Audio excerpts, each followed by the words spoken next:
Secondary സ്കൂളുകളിൽ English അധ്യാപകരാകാൻ നിങ്ങൾ റെഡിയാണോ? നിങ്ങൾക്കായിട്ടുള്ള അവസരമാണ് HSST ഇംഗ്ലീഷ്. +1 +2 ഏത് സ്ട്രീം പഠിക്കുന്ന കുട്ടിയും പഠിച്ചിരിക്കേണ്ട ഒരു സബ്ജക്റ്റ് ആണ് ഇംഗ്ലീഷ്. അതുകൊണ്ട് തന്നെ ഇംഗ്ലീഷ് അധ്യാപകരുടെ വേക്കൻസിയിലും നമുക്ക് ആ ഒരു വലിയ എണ്ണം പ്രതീക്ഷിക്കാനായിട്ട് സാധിക്കും. ഓക്കെ, അപ്പൊ ഡീറ്റെയിൽ ആയിട്ട് നമുക്ക് HSST ഇംഗ്ലീഷിന്റെ സിലബസ് ഒന്ന് പരിചയപ്പെടാം ഈ വീഡിയോയിലൂടെ. സോ HSST ഇംഗ്ലീഷ് നമുക്ക് 100 മാർക്സിനാണ് as usual PSC exam conduct ചെയ്യുന്നത്.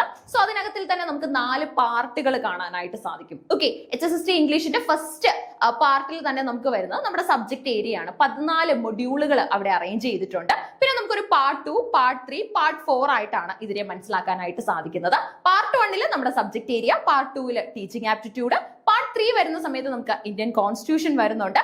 ആൻഡ് പാർട്ട് 4 ആയിട്ട് സിലബസിൽ പ്രൊവൈഡ് ചെയ്തിട്ടുള്ളത് കേരള റെനൈസൻസ് ആണ്, റെനൈസൻസ് ഇൻ കേരള ആണ്. ഓക്കെ, അപ്പൊ എന്തായാലും സിലബസ് ഒന്ന് പരിചയപ്പെടാം. നോക്കി, നമുക്ക് ആദ്യം module 1 from early English literature to 18th century ആണ് പ്രൊവൈഡ് ചെയ്തിട്ടുള്ളത്. ഓക്കെ, ഏറ്റവും ഫേമസ് ആയിട്ടുള്ള ഒരു കൂട്ടം പോയിന്റ്സിന്റെ ഇമ്പോർട്ടന്റ് ലിറ്റററി വർക്കുകളൊക്കെ ഇവിടെ നമുക്ക് മനസ്സിലാക്കി എടുക്കാനായിട്ട് സാധിക്കും. Okay, so from early English literature to 18th century. ഇത് എവിടെ നോക്കി, നമ്മുടെ സ്വന്തം ജോൺ ഡൺ ഇല്ലെ, മെറ്റാഫിസിക്കൽ പോയിട്രി അടക്കം പോപ്പുലറൈസ് ചെയ്തിട്ടുള്ള ഡണ്ണിനെ കുറിച്ച് പഠിക്കാനായിട്ട് വരുന്നുണ്ട്. അദ്ദേഹത്തിന്റെ കവിതകൾ വരുന്നുണ്ട്. മിൽട്ടൺ ഇല്ലെ, വളരെ ഇമ്പോർട്ടന്റ് ആയിട്ടുള്ള ഒരു പോയിന്റ് ആണ്. പാരഡൈസ് ലോസ്റ്റും പാരഡൈസ് റീഗെയിൻഡും ഒക്കെ എഴുതി ഒരു സെലിബ്രിറ്റി ഫിഗർ ആയിട്ട് തന്നെ എക്സിസ്റ്റ് ചെയ്ത ആളാണ് മിൽട്ടൺ ഇല്ലെ. മിൽട്ടന്റെ പോംസ് നമുക്ക് പഠിക്കാൻ വരുന്നു. ഇനി നോക്കിക്കേ, നമുക്ക് ഡ്രൈഡൻ ഉണ്ട് അല്ലെ. ഡ്രൈഡന്റെ പ്രത്യേകത എന്താണ്?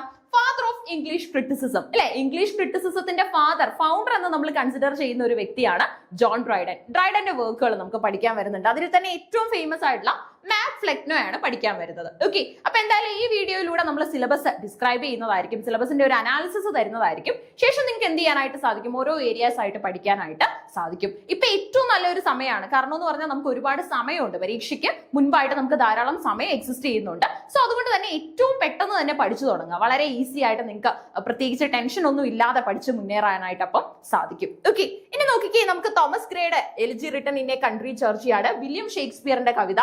അതുപോലെ തന്നെ നമ്മുടെ വില്യം ഷേക്സ്പിയറിന്റെ 12th നൈറ്റ് ഡ്രാമ വരുന്നുണ്ട് കേട്ടോ. അതുപോലെ തന്നെ ഹാംലെറ്റ് ഉണ്ടല്ലോ. ഹാംലെറ്റിന്റെ പ്രത്യേകത എന്താണ്? അതായത് ഷേക്സ്പിയർ എഴുതിയ നാടകങ്ങളിൽ വെച്ചിട്ട് ഏറ്റവും ബിഗസ്റ്റ് ഡ്രാമ എന്ന് നമ്മൾ വിശേഷിപ്പിക്കുന്ന നാടകമാണ് അല്ലെ. സോ അതിനെ കുറിച്ച് പഠിക്കാനായിട്ട് വരുന്നു. പിന്നെ നമുക്ക് സോണറ്റ് നമ്പർ 18, 13 ആൻഡ് ഓൾസോ 116ാമത്തെ സോണറ്റ് ആണ് നമുക്ക് അവിടെ പഠിക്കാനായിട്ട് പ്രൊവൈഡ് ചെയ്തിട്ടുള്ളത്. ഇനി പോപ്പിന്റെ റേപ്പ് ഓഫ് ദ ലോക്ക്. അപ്പൊ ഈ പോപ്പ് എന്നൊക്കെ പറയുമ്പോൾ നിങ്ങൾ ആലോചിക്കണം, ഇംഗ്ലീഷ് ലിറ്ററേച്ചറിലെ ഏത് പീരീഡിലാണ് ഈ റൈറ്റർ വരുന്നത് അല്ലെ. അതായത് ഏജ് വൈസ് ലിറ്ററേച്ചർ എന്ന് പറയുന്ന ഒരു വസ്തുതയുണ്ട്, നിങ്ങൾക്ക് അറിയാം അല്ലെ. നെറ്റിനും സെറ്റിനും ഒക്കെ പഠിക്കുമ്പോൾ നിങ്ങൾ പഠിച്ചിട്ടുള്ളതാണ് ഈ ഒരു ഐഡിയ അല്ലെ. സോ അതുകൊണ്ട് തന്നെ അവിടെ നമുക്ക് ഏജ് വൈസ് ലിറ്ററേച്ചറിലൂടെ മനസ്സിലാക്കാനായിട്ട് സാധിക്കും. അലക്സാണ്ടർ പോപ്പ് വരുന്നത് നിയോ ക്ലാസിക്കൽ പീരീഡിലാണെന്ന് അല്ലെ. അപ്പൊ നിയോ ക്ലാസിക്കൽ പീരീഡിന്റെ പ്രത്യേകതകളൊക്കെ തന്നെ നമുക്ക് പോപ്പിന്റെ കവിതകളിലൂടെ പിടികിട്ടുകയും ചെയ്യും. ഓക്കെ, അപ്പൊ സെറ്റ് ആണ് HSST ഇംഗ്ലീഷ് എഴുതാനുള്ള അടിസ്ഥാന യോഗ്യത എന്ന് പറയുന്നത്. ഓക്കെ, സെറ്റ് ഇംഗ്ലീഷ് ക്രാക്ക് ചെയ്തവർക്കാണ് HSST ഇംഗ്ലീഷിന് അപ്ലൈ ചെയ്യാനായിട്ട് സാധിക്കുന്നത്. ഓക്കെ, ഇനി നോക്കിക്കേ, ക്രിസ്റ്റഫർ മാർലോയുടെ ഡോക്ടർ ഫോസ്റ്റസ് എന്ന നാടകമുണ്ട്.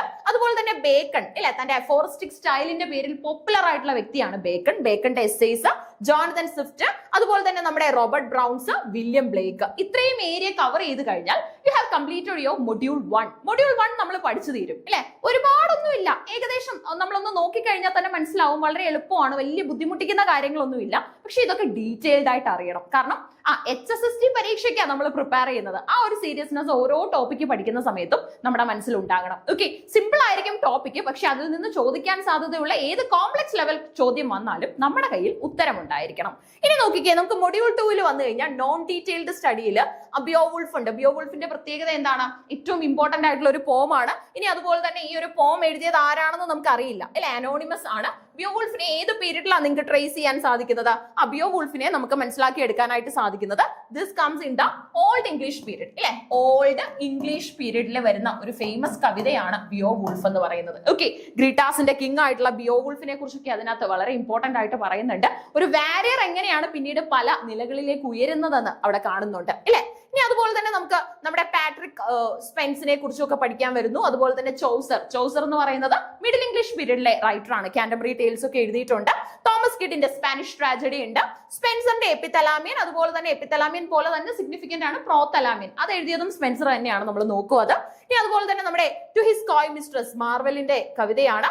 ഒപ്പം തന്നെ നമ്മുടെ ഷെറിഡന്റെ സ്കൂൾ ഫോർ സ്കാൻഡൽ എന്ന ഫേമസ് ആയിട്ടുള്ള ഡ്രാമ, തോമസ് മൂറിന്റെ ഉട്ടോപ്പിയ, ഒപ്പം തന്നെ നമ്മുടെ ഹെൻറി ഫീൽഡിങ്ങിന്റെ ടോം ജോൺസ്, ഒപ്പം തന്നെ നമ്മുടെ സാമുവൽ റിച്ചാർഡ്സന്റെ പമേലയുടെ പ്രത്യേകത എന്താണ്? എപ്പിസ്റ്റോളറി ഫോമിലുള്ള വളരെ ഇമ്പോർട്ടന്റ് ആയിട്ടുള്ള ഒരു നോവലാണ്. ഓക്കെ, ഇനി അതുപോലെ തന്നെ ഡാനിയൽ ഡെഫോയുടെ റോബിൻസൺ ക്രൂസോ വരുന്നുണ്ട്. ഇത്രയും കാര്യങ്ങളൊന്ന് പഠിച്ചു കഴിഞ്ഞാൽ മൊഡ്യൂൾ 2 സെറ്റ് ആണ്. ഓക്കെ, മൊഡ്യൂൾ 2 നമ്മൾ പഠിച്ചു കഴിയും. ഇനി മൊഡ്യൂൾ 3യിൽ എന്താണ് പഠിക്കാനുള്ളത് അറിയണ്ടേ? മൊഡ്യൂൾ 3യിൽ എന്ത് പഠിക്കണം നോക്കിക്കോ. Romantic and Victorian period. നമുക്കറിയാം റൊമാൻറ്റിക് പീരീഡ് എന്ന് പറയുമ്പോൾ വേൾഡ്സ്വർത്തും കോളറിഡ്ജും ഒക്കെ വരുന്ന സമയമാണ്. ഇനി വിക്ടോറിയൻ പീരീഡിന്റെ പ്രത്യേകത എന്താണ്? അവിടെയാണ് തോമസ് ഹാഡിയും അതുപോലെ തന്നെയുള്ള പോപ്പുലർ ആയിട്ടുള്ള റൈറ്റേഴ്സും ഉള്ളത്. ഓക്കെ, സോ നോക്കിക്കേ, ഡീറ്റെയിൽ സ്റ്റഡിക്ക് അവിടെ കൊടുത്തിട്ടുള്ളത് വേൾഡ്സ്വർത്തിനെയാണ്. കാരണം വേൾഡ്സ്വർത്തിന്റെ കാലഘട്ടമാണ് റൊമാൻറ്റിക് പീരീഡ് എന്ന് പറയുന്നത്. കോളറിഡ്ജിന്റെ കുബ്ലാ ഖാൻ ഒക്കെ വരുന്നുണ്ട്. കുബ്ലാ ഖാന്റെ പ്രത്യേകതയൊക്കെ നിങ്ങൾക്ക് അറിയാം, ഒരുപക്ഷെ പഠിച്ചിട്ടുണ്ടാവും ഇല്ല, അല്ലെങ്കിൽ നമ്മൾ പഠിക്കും. കോഴ്സിന്റെ ഭാഗമായിട്ട് I+ൽ നമുക്ക് ഏറ്റവും ഡീറ്റെയിൽഡ് ആയിട്ടുള്ള കാര്യങ്ങളെല്ലാം എക്സ്പ്ലെയിൻ ചെയ്യുന്ന ക്ലാസ്സുകൾ ഉണ്ട്.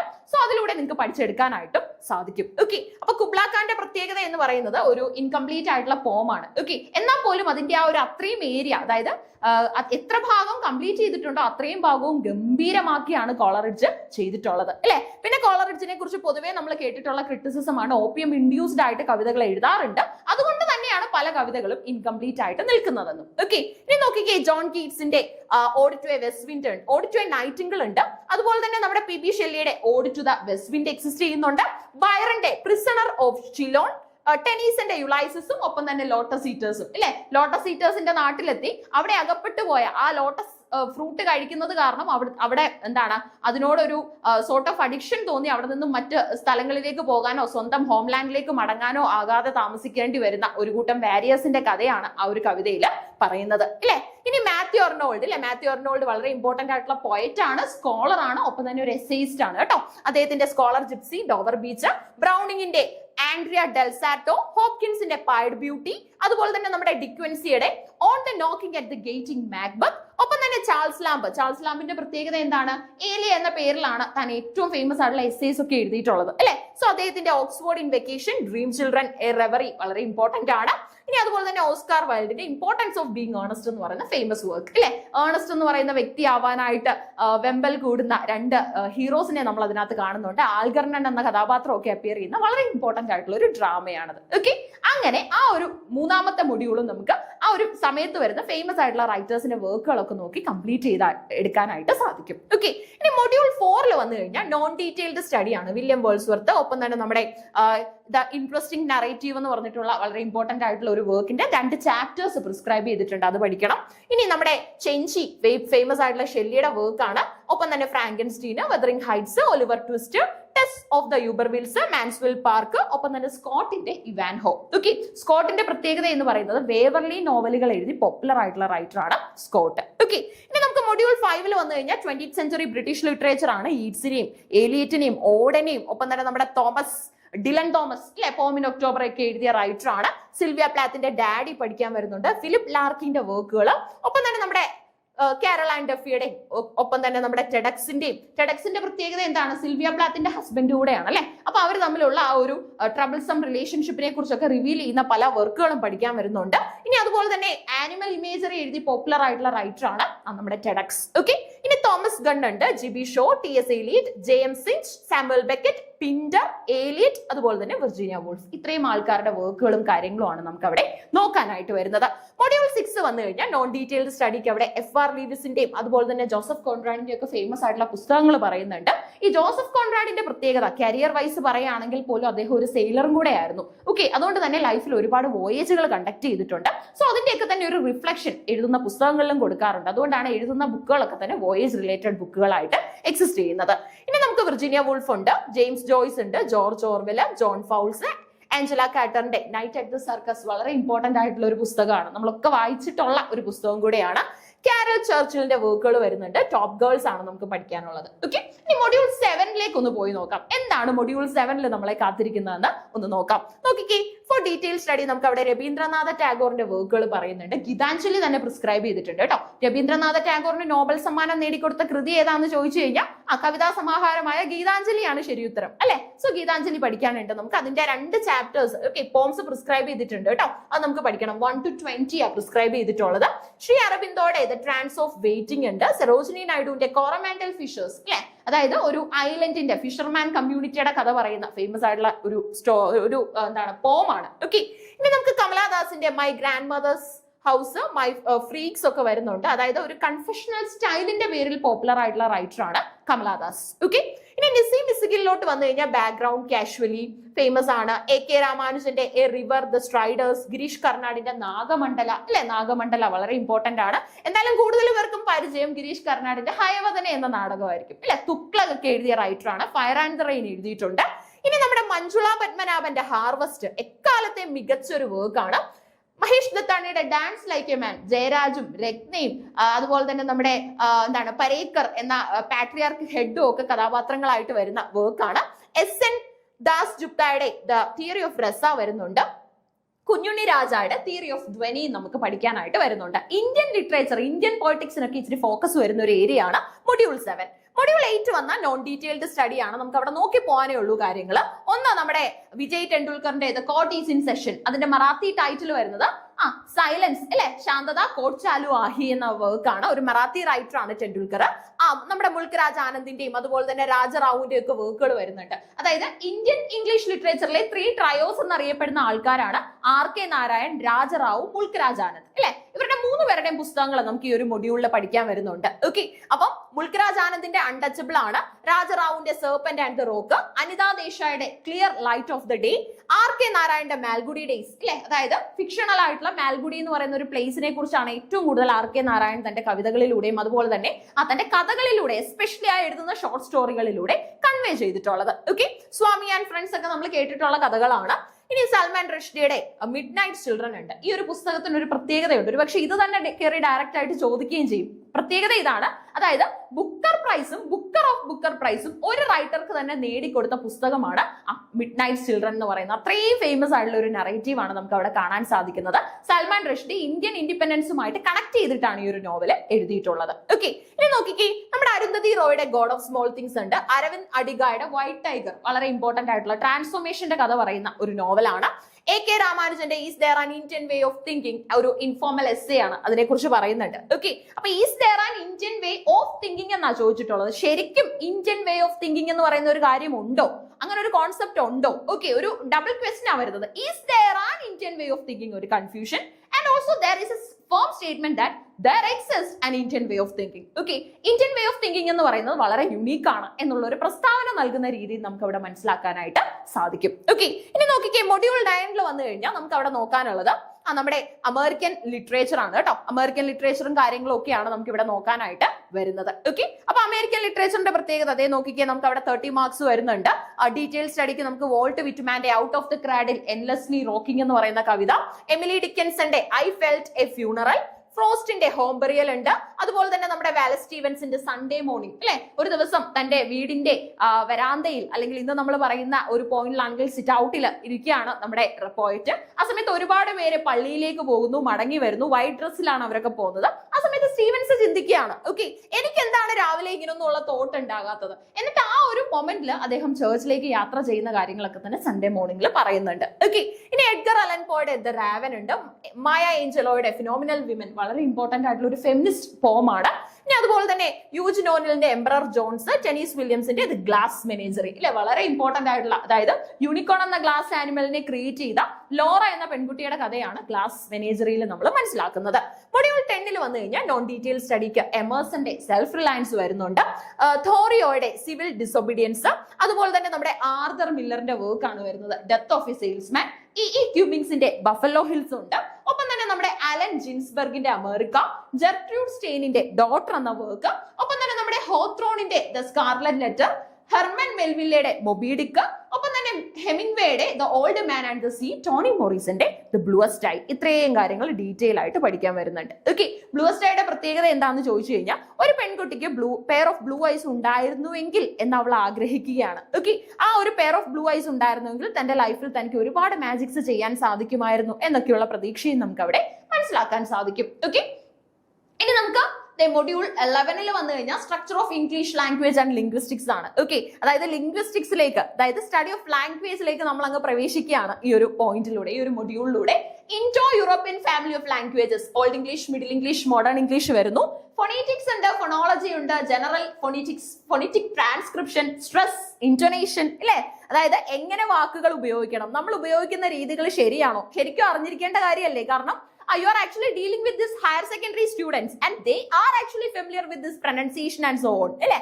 സോ ആ സമയത്ത് നമ്മൾ ടീച്ചർ ഒട്ടും വീക്ക് ആവാനായിട്ട് പാടില്ല. നല്ല പെഡഗോഗിക് സ്കില്ലുകൾ ഉണ്ടാവും, എന്നാൽ പോലും പ്രൊനൗൺസിയേഷന്റെ കാര്യത്തിലും നിങ്ങൾ പെർഫെക്റ്റ് ആയിരിക്കണം. ഓക്കെ, സോ അതുകൊണ്ടാണ് ഇങ്ങനെയുള്ള കാര്യങ്ങളും കൂടെ നമ്മുടെ HSST ഇംഗ്ലീഷിന്റെ സിലബസിൽ പ്രിസ്ക്രൈബ് ചെയ്തിട്ടുള്ളത്. ഓക്കെ, ഇനി നോക്കിക്കേ, നമുക്ക് മോർഫോളജി വരുന്നുണ്ട്, traditional grammar and modern grammar, form class words, function class words, fallacies ഉണ്ടല്ലോ, നമ്മുടെ ഫാലസീസിനെ കുറിച്ച് പറയുന്നുണ്ട്. ഓക്കെ, അഫക്റ്റീവ് ഫാലസി എന്താണ്, ഇതിന്റെയൊക്കെ എക്സ്പ്ലനേഷൻ വരുന്നു. സഷൂർ, ഇല്ലേ, വളരെ ഇമ്പോർട്ടന്റ് ആയിട്ടുള്ള ഫെർഡിനാൻഡ് ഡി സഷൂർ എന്ന സ്വിസ് ലിംഗ്വിസ്റ്റിനെ കുറിച്ച് പഠിക്കാനുണ്ട്. ഒപ്പം തന്നെ സ്ട്രക്ചറലിസം. ഓക്കെ, നമുക്ക് സിന്റാക്സിൽ വന്നു കഴിഞ്ഞാൽ നമ്മുടെ PS ഗ്രാമർ വരുന്നു, TG grammar, transformational generative grammar ഉണ്ട്, ഡീപ് സ്ട്രക്ചർ, സർഫസ് സ്ട്രക്ചർ, ചോംസ്കിയുടെ ട്രേസ് തിയറി, ഒപ്പം തന്നെ നമ്മുടെ കേസ് തിയറി, സിസ്റ്റമിക്, അതുപോലെ തന്നെ stratification, tagmemics, semantics, lexical semantics, metaphor, figures of speech, linguistics, psycho linguistics and also socio linguistics. ഇത്രയും കാര്യങ്ങൾ ഡീറ്റെയിൽ ആയിട്ട് നോക്കണം കേട്ടോ. ഓരോ ടോപ്പിക് ആയിട്ട് എടുത്ത് വേണ്ട കാര്യങ്ങളെല്ലാം തന്നെ നിങ്ങൾക്ക് പോയിന്റ് ഫോമിലായിരിക്കും തരുന്നത്. ഓക്കെ, ഡീറ്റെയിൽഡ് നോട്ട് എഴുതി എസ്സേ പോലെ പോകുന്നതിലും ബെറ്റർ നിങ്ങൾക്ക് ഓരോ പോയിന്റുകൾ തരുന്നതായിരിക്കുമല്ലോ. ആ ഒരു ഫോമിലായിരിക്കും നമ്മുടെ നോട്ടുകൾ നിങ്ങൾക്ക് എക്സിസ്റ്റ് ചെയ്ത് കിട്ടുന്നത്. ഓക്കെ, സോ അതൊക്കെ എടുത്ത് വളരെ നീറ്റ് ആയിട്ട് നിങ്ങൾക്ക് പഠിക്കാൻ സാധിക്കും. സെൽഫ് പ്രിപ്പറേഷൻ നടത്താൻ പ്ലാൻ ചെയ്യുന്നവരും ഇപ്പൊ തന്നെ സ്റ്റാർട്ട് ചെയ്യാം. ഓക്കെ, ഒരിക്കലും നമുക്കൊരു ലാസ്റ്റ് മൊമെന്റിൽ ക്യാച്ച് ചെയ്യാൻ പറ്റുന്ന ഒരു കാര്യം അല്ല ഈ പറയുന്ന HSST ഇംഗ്ലീഷ് എന്ന് പറയുന്നത്. ഓക്കെ, വളരെ ഹൈ ഐക്യമുള്ള കുട്ടികൾക്ക് ഒരുപക്ഷെ അതിന് സാധിക്കുന്നുണ്ടാവും. എന്നാൽ പോലും നമുക്ക് ഏറ്റവും സാവകാശം പഠിച്ചു കഴിഞ്ഞാൽ എല്ലാ PYQയും ചെയ്ത് പരിശീലിക്കാനായിട്ട് സാധിക്കും. അതുപോലെ തന്നെ നമുക്ക് അത്രയും നോളജ്, നമ്മുടെ ആ ഒരു വാസ്റ്റ് നോളജ് നമുക്ക് മനസ്സിലാക്കി എടുക്കാൻ സാധിക്കും. ഒരു ഭയവും കൂടാതെ HSST ഇംഗ്ലീഷിന് നിങ്ങൾക്ക് അപ്പിയർ ചെയ്തെടുക്കാനായിട്ടും സാധിക്കും. ഓക്കെ, അപ്പൊ ഇപ്പൊ തന്നെ തുടങ്ങുക എന്നുള്ളതാണ് നിങ്ങൾ ചെയ്യേണ്ട ഏറ്റവും ഫസ്റ്റ് സ്റ്റെപ്പ് എന്ന് പറയുന്നത്. ഓക്കെ, ഇനി ശ്രദ്ധിച്ചേ, നമുക്ക് മൊഡ്യൂൾ 12 വന്നു കഴിഞ്ഞാൽ ഇംഗ്ലീഷ് ലാംഗ്വേജ് ടീച്ചിങ് ആണ് അവിടെ വരുന്നത്. ഈ കോൺസെപ്റ്റുകൾ വരുന്നുണ്ട്. ELT ഇംഗ്ലീഷ് ലാംഗ്വേജ് ടീച്ചിങ് ആണ്. ESL എന്ന് പറഞ്ഞാൽ English as A second language എന്നാണ്. EFL എന്താന്ന് ചോദിച്ചു കഴിഞ്ഞാൽ English as A foreign language. Okay, പിന്നെ നമ്മുടെ മദർ ടങ് ഇന്റർഫറൻസിനെ കുറിച്ച് പറയുന്നുണ്ട്, അല്ലെ? എപ്പോഴും നമ്മൾ സംസാരിക്കുമ്പോൾ നമ്മുടെ മദർ ടങ് ഇങ്ങനെ ബൾജ് ചെയ്ത് ഫ്രണ്ടിലേക്ക് നിൽക്കും. റീസൺ എന്താ? ദാറ്റ് മീൻസ് അതിന്റെ ഒരു പ്രസൻസ് വളരെ ഇമ്പോർട്ടന്റ് ആയിട്ട് എക്സിസ്റ്റ് ചെയ്യും. കാരണം മറ്റൊന്നുമല്ല, ഇത് റീസൺ ഈസ് ദാറ്റ് എപ്പോഴും നമ്മുടെ കമ്മ്യൂണിക്കേഷനിൽ ഈ പറയുന്ന ഒരു എന്താണ്, ദാറ്റ് മീൻസ് ഒരു ഡോമിനേഷൻ ഫിഗർ ആയിട്ട് മദർ ടങ് വരും. കാരണം നമ്മൾ അതാണ് റിപ്പീറ്റഡ് ആയിട്ട് യൂസ് ചെയ്തുകൊണ്ടേയിരിക്കുന്നത്, അല്ലെ? സോ അതുകൊണ്ടാണ് ആ ഒരു ഇന്റർഫറൻസ് ഇടയ്ക്കിടയ്ക്ക് കയറി വരുന്നത്. എന്നാൽ പോലും നമുക്ക് അത് മാനേജ് ചെയ്ത് കഴിഞ്ഞാൽ കൺട്രോൾ ചെയ്യാൻ പറ്റും. ഓക്കെ, പിന്നെ മെത്തേഡ്സ് ഓഫ് ടീച്ചിങ് ഉണ്ട്. ഗ്രാമർ ട്രാൻസ്ലേഷൻ മെത്തേഡ് ഏറ്റവും പ്രാചീനമായ പഴയകാല മെത്തേഡാണ്. അതുപോലെ തന്നെ നമുക്ക് മനസ്സിലാക്കാൻ പറ്റുന്ന മറ്റൊരു കാര്യം എന്ന് പറയുന്നത് ഗ്രാമർ ട്രാൻസ്ലേഷൻ മെത്തേഡിന് വേറൊരു പേരും ഉണ്ടായിരുന്നു. അത് ക്ലാസിക്കൽ മെത്തേഡ് എന്നാണ്. ഓക്കെ, ഒന്നും ചെയ്യുന്നില്ല, നമ്മൾ കൊടുക്കുന്ന കാര്യങ്ങൾ ഇപ്പൊ ഇംഗ്ലീഷിൽ കൊടുക്കുകയാണെങ്കിൽ മലയാളത്തിലേക്ക് ട്രാൻസ്ലേറ്റ് ചെയ്യുന്നു. മലയാളമാണ് L1 എങ്കിൽ, മദർ ടങ് എങ്കിൽ, ഇനി മലയാളത്തിൽ കൊടുക്കുന്ന കാര്യങ്ങൾ ഇംഗ്ലീഷിലേക്ക് L2ലേക്കും ട്രാൻസ്ലേറ്റ് ചെയ്യുന്നു. വൈസ് വേഴ്സ, ആ ഒരു പ്രോസസ് ആണ് അവിടെ നടക്കുന്നത്. ഇനി അതുപോലെ തന്നെ direct method, audio lingual method. Okay, അതുപോലെ തന്നെ നമ്മുടെ സജസ്റ്റോപീഡിയോ, കമ്മ്യൂണിറ്റി ലാംഗ്വേജ് ലേണിംഗ്, CLL എന്നാ പറയുന്നത്. ഓക്കെ, ഈ മെത്തേഡുകളെ കുറിച്ചൊക്കെ പഠിക്കാൻ വരുന്നുണ്ട്. ഓഡിയോ ലിംഗ്വൽ മെത്തേഡിനെ നമ്മൾ ആർമി മെത്തേഡ് എന്നൊക്കെ മറ്റൊരു പേരിലും വിളിക്കാറുണ്ട്. ഓക്കെ, ഇനി ലേണിംഗ് തിയറികളിൽ വന്നു കഴിഞ്ഞാൽ നോക്കിക്കേ, ബിഹേവിയറിസം പഠിച്ചേ മതിയാവും. അതുപോലെ തന്നെ നമ്മുടെ cognitivism, constructivism, learner factors, teaching aids, ICT. ഇന്നത്തെ ക്ലാസ് മുറികളിൽ ICT ഇല്ലാതെ ഒരു ടീച്ചറിനെ നമുക്ക് എക്സ്പെക്ട് ചെയ്യാൻ തന്നെ ബുദ്ധിമുട്ടാണ്. കാരണം എല്ലാ കാര്യങ്ങളും നമ്മൾ ഡിജിറ്റലൈസ് ആക്കിയിട്ടുണ്ട്, അല്ലെ? നമ്മുടെ പുസ്തകങ്ങൾ തന്നെ എടുത്ത് നോക്കിക്കഴിഞ്ഞാൽ ഓരോ ചാപ്റ്ററിലും എത്ര QR കോഡുകളാണ് ഉള്ളത്, അല്ലെ? ആ ഓരോ കോഡുകളിലും നമുക്ക് പുതിയ പുതിയ കോണ്ടന്റ്, ദാറ്റ് മീൻസ് പുതിയ പുതിയ ന്യൂ ഇൻഫർമേഷൻസ് നമുക്ക് അവൈലബിൾ ആണ്. അതൊക്കെ തന്നെ സ്കാൻ ചെയ്ത് കഴിഞ്ഞാൽ, അല്ലെ? അപ്പൊ നല്ല ടെക്നോ പെഡഗോഗിക് സ്കില്ലുകളുള്ള അധ്യാപകരെയാണ് ഇന്ന് നമുക്ക് സ്കൂളുകളിൽ ആവശ്യമായിട്ട് വരുന്നത്. കാരണം എന്ന് പറഞ്ഞു കഴിഞ്ഞാൽ അത്രത്തോളം നമ്മുടെ ടെക്സ്റ്റ് ബുക്കുകളിൽ ICT കടന്നു കയറിയിരിക്കുന്നു. ഓക്കെ, അതുകൊണ്ടാണ് ആ ഒരു പ്രോസസ്സിലേക്ക് നമ്മൾ എല്ലാ ടീച്ചേഴ്സിനെയും അപ്ലിഫ്റ്റ് ചെയ്യുകയും ചെയ്യുന്നത്. ഓക്കെ, ഇനി നോക്കിക്കേ, ടൈപ്സ് ഓഫ് ടെസ്റ്റ് ഉണ്ട്, അല്ലെ? പഠിപ്പിച്ചു കഴിഞ്ഞാൽ നമുക്ക് ഏറ്റവും അത്യാവശ്യം കുട്ടികൾക്ക് അത് മനസ്സിലായോ എന്ന് മനസ്സിലാക്കണം. അതെങ്ങനെ സാധിക്കും? നല്ല ടെസ്റ്റുകളിലൂടെയും ഇവാലുവേഷൻ മെത്തേഡുകളിലൂടെയും സാധിക്കും. സെറ്റ് ഇംഗ്ലീഷിന്റെ സിലബസിലും ഇതൊക്കെ തന്നെ ഉണ്ട്, അല്ലെ? സെറ്റ് ക്രാക്ക് ചെയ്തിട്ട് HSSTക്ക് പ്രിപ്പയർ ചെയ്യുന്ന നിങ്ങളെ സംബന്ധിച്ചിടത്തോളം ഇതൊരു വലിയ ഹെർക്കൂലിയൻ ടാസ്ക് ആണെന്നൊന്നും പറയാൻ പറ്റില്ല. കാരണം രണ്ട് വേ ആണ് ഓഫ് കോഴ്സ്. കാരണം ഇത് PSC നടത്തുന്ന ഒരു പരീക്ഷയാണ്, മറ്റേതൊരു കോമ്പറ്റേറ്റീവ് എക്സാം ആണ്, അല്ലെ? LBS നടത്തുന്ന ഒരു കോമ്പറ്റേറ്റീവ് എക്സാം ആണ്. സോ അതുകൊണ്ട് തന്നെ ഈ പറയുന്ന പരീക്ഷയ്ക്ക് നിങ്ങൾ എല്ലാ പോയിന്റുകളും മനസ്സിലാക്കുക. സെറ്റിന് നിങ്ങൾ പഠിച്ച ഒരു പ്രിപ്പറേഷൻ, ആ ഒരു പ്രീവിയസ് ഇയർ നോളജ് ഒക്കെ തന്നെ നിങ്ങളെ ഹെൽപ്പ് ചെയ്യുന്നതായിരിക്കും. എന്നാൽ കുറച്ച് ഒബ്ജക്റ്റീവ് ചോദ്യങ്ങളെ, അവിടെ നമ്മൾ ഒബ്ജക്റ്റീവ് ക്വസ്റ്റ്യൻസ് ആണ് ടാക്കിൾ ചെയ്യുന്നത്, എന്നാൽ പോലും കുറച്ചും കൂടെ സീരിയസ്നെസ്, ഒരു എക്സ്ട്രാ സീരിയസ്നെസ് വരുന്നുണ്ട് HSSD-യുടെ ചോദ്യ പേപ്പറിൽ. നമുക്കത് ക്വസ്റ്റ്യൻസ് ഒക്കെ റിവൈസ് ചെയ്യുമ്പോൾ, PYQ ഒക്കെ റിവൈസ് ചെയ്യുമ്പോൾ മനസ്സിലാക്കി എടുക്കാനും സാധിക്കും. ഓക്കെ, പിന്നെ നിങ്ങളുടെ ഒരു പ്രിവിലേജ് എന്താണെന്ന് ചോദിച്ചു കഴിഞ്ഞാൽ സെറ്റ് ക്രാക്ക് ചെയ്തവർക്ക് മാത്രമേ HSSD-ക്ക് അപ്ലൈ ചെയ്യാൻ സാധിക്കുള്ളൂ അല്ലെ. അതുകൊണ്ട് തന്നെ സെറ്റിന്റെ സെറ്റ് വിന്നേഴ്സ് ആണ് ശരിക്കും HSSD എഴുതുന്നത് അല്ലെ. അപ്പൊ എല്ലാവർക്കും ഒന്നും സെറ്റ് കിട്ടിയിട്ടില്ല. സെറ്റിന് പ്രിപ്പയർ ചെയ്തുകൊണ്ടിരിക്കുന്നവരാണ് പലരും. ഓക്കെ, എല്ലാവരും സെറ്റ് യോഗ്യത നേടിയെടുക്കുക.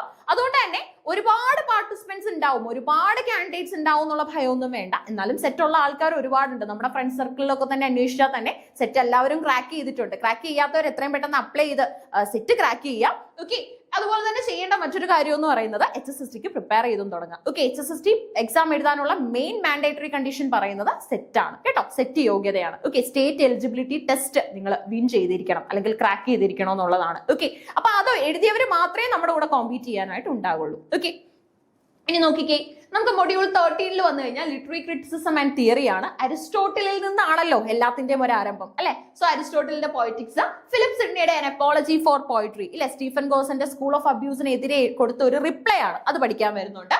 സാമുവൽ കോളറിഡ്ജിന്റെ ബയോഗ്രഫിയ ലിറ്ററേറിയ, അതിന്റെ ചാപ്റ്റർ 14 ആണ് നമുക്ക് പ്രിസ്ക്രൈബ് ചെയ്തിട്ടുള്ളത്. കോളറിഡ്ജ് വളരെ ഇമ്പോർട്ടന്റ് ആയിട്ടുള്ള ഒരു ജീനിയസ് ഫിഗർ തന്നെയാണ്. കാരണം പ്രൈമറി ആൻഡ് സെക്കൻഡറി ഇമാജിനേഷനെ കുറിച്ചൊക്കെ എക്സ്പ്ലെയിൻ ചെയ്തിട്ടുള്ളതും കോളറിഡ്ജ് തന്നെയാണ്. ഓക്കെ, ഇനി നമ്മുടെ വിർജീനിയ വൂൾഫിൽ വന്നു കഴിഞ്ഞാൽ റൂം ഓഫ് വൺസ് ഓൺ എന്ന എസ്സേ വരുന്നുണ്ട്. T.S. എലിയറ്റിന്റെ tradition and individual talent, Northrop ഫെയറിന്റെ ആർക്കിടൈപ്സ് ഓഫ് ലിറ്ററേച്ചർ, അതുപോലെ തന്നെ ക്ലെൻത് ബ്രൂക്സിന്റെ ലാംഗ്വേജ് ഓഫ് പാരഡോക്സ്, എഡ്മണ്ട് വിൽസന്റെ മാർക്സിസം ആൻഡ് ലിറ്ററേച്ചർ, ഷൊവാൾട്ടറിന്റെ feminist criticism in the wilderness. Okay, അതുപോലെ തന്നെ എലൈൻ ഷൊവാൾട്ടറിന്റെ മറ്റൊരു ഫേമസ് പുസ്തകമാണ് എ ലിറ്ററേച്ചർ ഓഫ് ദെയറോഡ് എന്ന് പറയുന്നത്. ഓക്കെ, അതായത് എന്തായിരുന്നു സ്ത്രീകൾ അനുഭവിച്ച സ്ട്രഗിൾ, ഓക്കെ, സ്ത്രീകൾ അനുഭവിച്ച പ്രഷർ, അത് നമുക്കൊരു ഓട്ടോബയോഗ്രഫിക്കൽ വ്യൂവിൽ തന്നെ കിട്ടും. കാരണം she is A female writer, she know how the women suffered. Okay, ഇനി നോക്കിക്കേ, നമുക്ക് ജാക്വിസ് ഡെറിഡയുടെ ഡിഫറൻസ് കോൺസെപ്റ്റ് വരുന്നുണ്ട്. കാരണം നമുക്ക് ഡെറിഡയുടെ സൈൻ, പ്ലേ, ഡിഫറൻസ് ഇല്ലെ, ഇങ്ങനെയുള്ള കോൺസെപ്റ്റുകൾ പഠിക്കാനായിട്ടുണ്ട്. കാൾ മാക്സിനെ കുറിച്ച് നമുക്ക് പഠിക്കാനുണ്ട്. കാൾ മാക്സും ഫെഡറിക് ഏഞ്ചൽസും ചേർന്നിട്ടാണ് ഈ പറയുന്ന നമ്മുടെ എന്താണ് ദാസ് ക്യാപിറ്റൽ, അതുപോലെ തന്നെ നമ്മുടെ ഇമ്പോർട്ടന്റ് ആയിട്ടുള്ള കമ്മ്യൂണിസ്റ്റ് മാനിഫെസ്റ്റോ ഇതൊക്കെ തയ്യാറാക്കിയിട്ടുള്ളത്. സോ അതുകൊണ്ട് തന്നെ ആ ഒരു റൈറ്റേഴ്സ് ആണ് ശരിക്കും പറഞ്ഞ ഈ പറയുന്ന എന്താണ് റെബല്യൻ അല്ലെങ്കിൽ protest, you can protest and win your rights എന്നൊക്കെയുള്ള പോയിന്റുകൾ നമ്മളെ മനസ്സിലാക്കി തരുന്നത്. ഓക്കെ, കാൾ മാക്സിന്റെ the fetishism of commodities and the secret thereof പഠിക്കാനുണ്ട്. ഒരു ഫേമസ് ആയിട്ടുള്ള പുസ്തകമാണ് കേട്ടോ, എസ്സേ ആണ്. പലരും PG ക്കൊക്കെ ചിലപ്പോൾ പഠിച്ചിട്ടുണ്ടാവും ഇത്. കാരണം ഡിഗ്രി, PG, സെറ്റ്, ഇതാണ് നമ്മുടെ യോഗ്യത. Degree, PG, BEd plus set അല്ലെ. ഇത്രയും കാര്യങ്ങൾ പഠിച്ചവർ, അതായത് ബിരുദാനന്തര ബിരുദം വരെ നേടിയവരാണ് സെറ്റ് ഇംഗ്ലീഷ് എഴുതുന്നത്, സെറ്റ് HSSD ഇംഗ്ലീഷ് എഴുതുന്നത് അല്ലെ. സോ അതുകൊണ്ട് തന്നെ അത്രയും ഒരു വാസ്റ്റ് നോളജ് നിങ്ങൾക്ക് ഉണ്ട്. സോ അതൊക്കെ ഒന്ന് പുതുക്കി എടുത്താൽ മതി അല്ലെ, ആ ഒരു കാര്യങ്ങളൊക്കെ ഒന്നുകൂടെ ഒന്ന് പോളിഷ് ചെയ്ത് എടുത്താൽ മതി. സോ അങ്ങനെ നിങ്ങൾക്ക് എന്ത് ചെയ്യാനായിട്ട് സാധിക്കും, ഈ ഒരു എക്സാം വളരെ ഈസി ആയിട്ട് ക്രാക്ക് ചെയ്യാനായിട്ട് സാധിക്കും. ഇനി സിഗ്മണ്ട് ഫ്രോയിഡിന്റെ the conscious and the unconscious പഠിക്കാൻ വരുന്നുണ്ട്. ഒപ്പം തന്നെ ഇദ് ആൻഡ് ദ ഈഗോ, അതുപോലെ തന്നെ the ego and super ego, beyond the pleasure principles and other writings. you have to learn നമ്മുടെ ഹാബർമാസിന്റെ മോഡേണിറ്റി കോൺസെപ്റ്റ് വരുന്നു. ഒപ്പം തന്നെ റൈമണ്ട് വില്യംസിന്റെ ട്രഡീഷൻ ഇൻസ്റ്റിറ്റ്യൂഷൻ, ഒപ്പം തന്നെ നമ്മുടെ ഫോർമേഷൻസ്, സ്റ്റീഫൻ ഗ്രീൻബാൾട്ടിന്റെയും ഫൂക്കോയുടെയും നമ്മുടെ എഡ്വേർഡ് സെയ്ദിന്റെ ഓറിയന്റലിസം വളരെ ഇമ്പോർട്ടന്റ് ആണ്. ഒപ്പം തന്നെ ഹെലൻ സിക്സസിന്റെ ലാഫ് ഓഫ് മെഡൂസ, ഒപ്പം തന്നെ സെഡ്വിക്കിന്റെ എപ്പിസ്റ്റോമോളജി ഓഫ് ദ ക്ലോസറ്റ്. ഇത്രയും കാര്യങ്ങളാണ് അവിടെ ഡിസ്കസ് ചെയ്യാനായിട്ട് എക്സിസ്റ്റ് ചെയ്യുന്നത്. ഇനി മൊഡ്യൂൾ 14 നോക്കിക്കേ, കുറച്ച് കാര്യങ്ങളേ ഉള്ളൂ അവിടെ. നമ്മുടെ അഡോർണോയുടെ culture as an industry, culture theory പഠിക്കണം. ഒപ്പം തന്നെ നമ്മുടെ സ്റ്റുവർട്ട് ഹോളിന്റെ എൻകോഡിംഗ് ആൻഡ് ഡീകോഡിംഗ് അല്ലെ. ഞാൻ പറയുന്ന കാര്യങ്ങൾ എന്ന് പറഞ്ഞാൽ എൻകോഡ് ചെയ്യപ്പെടുകയാണ് എന്നിലൂടെ അല്ലെ. നിങ്ങളിലാണ് അതിന്റെ ഡീകോഡിംഗ് നടക്കുന്നത്. ഞാൻ പറയുന്ന കാര്യങ്ങൾ നിങ്ങളിൽ എത്തുമ്പോഴാണ് എൻകോഡിംഗ് ഡീകോഡിംഗ് പ്രോസസ്സ് കംപ്ലീറ്റ് ആവുന്നത്. അതിന്റെ ഇടയിൽ ഉണ്ടാവാൻ സാധ്യതയുള്ള ബാരിയർ എന്താണെന്ന് ചോദിച്ചു കഴിഞ്ഞാൽ അത് നോയ്സ് ആണ് അല്ലെ. ഇനി നോക്കിക്കേ, നമുക്ക് നമ്മുടെ മെൽവിയുടെ വിഷ്വൽ പ്ലഷർ ആൻഡ് നറേറ്റീവ് സിനിമയുണ്ട്. ജുഡിത്ത് ബട്ട്ലറിന്റെ subjective of sex, gender, desire, subjectivity കോൺസെപ്റ്റുകൾ. ഇനി അതുപോലെ തന്നെ നമ്മുടെ മാക്രോബിയുടെ പോസ്റ്റ് മോഡേണിസം ആൻഡ് പോപ്പുലർ കൾച്ചറും ഡിസ്കസ് ചെയ്യാനുണ്ട്. ഇങ്ങനെ 14 മൊഡ്യൂളുകളാണ് നമുക്ക് HSSD ഇംഗ്ലീഷിന്റെ ഫസ്റ്റ് പാർട്ടിലായിട്ട് തന്നെ പ്രൊവൈഡ് ചെയ്തിട്ടുള്ളത്. പിന്നെ അതേ നോക്കിക്കേ, ടീച്ചിങ് ആപ്റ്റിറ്റ്യൂഡ് നമുക്ക് വരുന്നു 5 മാർക്സ്. ഒപ്പം തന്നെ റിസർച്ച് ആപ്റ്റിറ്റ്യൂഡ് 5 മാർക്സിന് എക്സിസ്റ്റ് ചെയ്യുന്നുണ്ട്. ഓക്കെ, റിസർച്ചും ടീച്ചിങ്ങും ഒക്കെയാണ് നമുക്ക് അവിടെ ഉള്ളത്. ഇനി പാർട്ട് 3 വന്നു കഴിഞ്ഞാൽ Indian constitution have to study, 5 marks are there for that. And also നമ്മുടെ social welfare legislation and programmes 5 മാർക്സിന് പ്രൊവൈഡ് ചെയ്തിട്ടുണ്ട്. Renaissance in Kerala 5 marks concept ആയിട്ട് ഇവിടെ എക്സിസ്റ്റ് ചെയ്യുന്നുണ്ട്. ഓക്കെ, അപ്പൊ ഈ കാര്യങ്ങളെല്ലാമാണ് നമുക്ക് എവിടെ പഠിക്കാനായിട്ട് വരുന്നത്, HSST ഇംഗ്ലീഷിന്. ഓക്കെ, പിന്നെ ഓഫ് കോഴ്സ് നമുക്ക് കാണും PSC പരീക്ഷ ആയതുകൊണ്ട് തന്നെ general knowledge and current affairs 5 മാർക്കിന് എക്സിസ്റ്റ് ചെയ്യുന്നുണ്ട്. ഓക്കെ, അപ്പൊ പരീക്ഷയ്ക്ക് മുൻപ് വരെയുള്ള, പരീക്ഷയുടെ തലേമാസം വരെയുള്ള എല്ലാ കാര്യങ്ങളും നമുക്ക് അവിടെ ഒന്ന് മനസ്സിലാക്കി എടുക്കണം. റിലേറ്റ് ചെയ്ത് പഠിച്ചു കഴിഞ്ഞാൽ വലിയ ബുദ്ധിമുട്ടൊന്നും ഇല്ലാതെ തന്നെ നമുക്ക് എന്ത് ചെയ്യാൻ സാധിക്കും, HSST ഇംഗ്ലീഷ് ക്രാക്ക് ചെയ്തെടുക്കാനായിട്ട് സാധിക്കും. അപ്പൊ ഇതാണ് ഡീറ്റെയിൽഡ് ആയിട്ടുള്ള നമ്മുടെ HSST ഇംഗ്ലീഷിന്റെ സിലബസ് എന്ന് പറയുന്നത്. ഇനി നിങ്ങൾ ചെയ്യേണ്ട കാര്യം എന്ന് പറയുന്നത് പഠിച്ചു തുടങ്ങുക എന്ന കാര്യമാണ്. അതിനായിട്ട് നിങ്ങൾക്ക് IPLUSന്റെ സപ്പോർട്ടും യൂസ് ചെയ്യാനായിട്ട് സാധിക്കും. വളരെ ക്രിസ്പ് ആൻഡ് ക്ലിയർ നോട്ടും അതുപോലെ തന്നെ PYQ ഓറിയന്റഡ് ക്വസ്റ്റ്യൻസും ഒക്കെ തന്നെ നമുക്ക് ഇവിടെ ലഭ്യമാണ്. ഇനി അതുപോലെ തന്നെ ചെയ്യേണ്ട മറ്റൊരു കാര്യം എന്ന് പറയുന്നത്, നമുക്ക് എപ്പോഴും ഒരു പോസിറ്റീവ് ആയിട്ടുള്ള എലമെന്റ് ആയിട്ട് തന്നെ എക്സിസ്റ്റ് ചെയ്യുന്ന കാര്യം എന്ന് പറയുന്നത് ഇംഗ്ലീഷുകാരെ സംബന്ധിച്ചിടത്തോളം, ഓക്കെ, അതായത് ഇംഗ്ലീഷ് ലാംഗ്വേജിൽ ബിരുദവും ബിരുദാനന്തര ബിരുദവും അതുപോലെ തന്നെ BEd യോഗ്യതയും സെറ്റും യോഗ്യതകളായിട്ടുള്ള ആൾക്കാർക്ക് ഏറ്റവും മികച്ചൊരു അവസരമാണ്, ഒരു സുവർണാവസരം തന്നെയാണ്. കാരണം +1 +2 ഏത് സ്ട്രീം എടുത്ത് പഠിക്കുന്ന കുട്ടിയും പഠിച്ചു പോകുന്ന ഒരു കാര്യമാണ് ഇംഗ്ലീഷ് എന്ന് പറയുന്ന സബ്ജക്ട്, അല്ലെ? അപ്പൊ അത്രയും വേക്കൻസി നമുക്ക് എന്ത് ചെയ്യാനായിട്ട് സാധിക്കും, ഇംഗ്ലീഷ് അധ്യാപകർക്കായിട്ട് വെയിറ്റ് ചെയ്യാനായിട്ട്. ഓക്കെ, അതായത് അത്രയും വേക്കൻസീസും നമുക്ക് പ്രതീക്ഷിക്കാനായിട്ട് സാധിക്കും. ഓക്കെ, അപ്പൊ ഇപ്പൊ തന്നെ സ്റ്റാർട്ട് ചെയ്ത് തുടങ്ങാം. Keep learning. Thank you all of U.